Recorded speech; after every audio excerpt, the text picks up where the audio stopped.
In today's video, I'm going to teach you how to add an image gallery to Carrd, a quick and straightforward process that should take you no more than 5 minutes. Whether you're setting up a personal portfolio site or showcasing your work on a business platform, having a visually engaging image gallery can make a significant difference.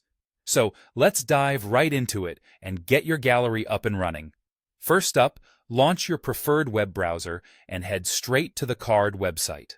If you're already familiar with Carrd, you'll know it's a fantastic tool for building simple and stylish one-page sites. Once you're on the home page, you'll want to either log into your account or create a new one if you haven't done so yet. This will bring you to the Carrd dashboard, where all the magic happens. After you're in, the journey begins with selecting your starting point. If you're working on an existing project, open that one up. But if you're starting fresh, you can choose from one of the several available templates that suit your needs. Now, here's where we start building our gallery. Look for the plus icon, often symbolized by a simple plus within the Carrd interface.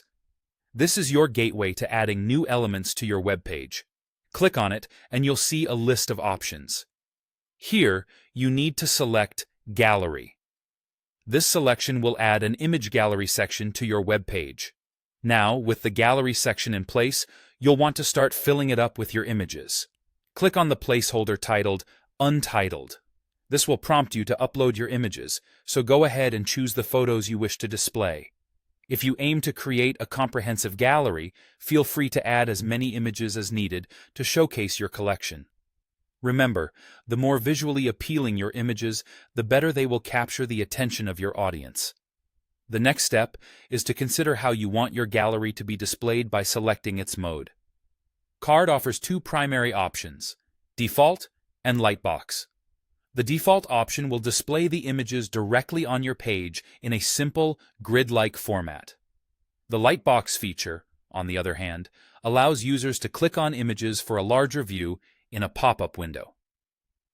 Experiment with these modes to find the one that best fits your site's aesthetic and user experience needs. Once you're satisfied with how everything looks and feels, the final step is to simply click Done. This action will save your settings and affix your newly created image gallery into place on your site. Review your work to ensure everything is perfect and ready for viewers. Congratulations, you now have a fully functional image gallery on your Carrd website. Thank you for watching, and don't forget to subscribe for more quick and easy tutorials.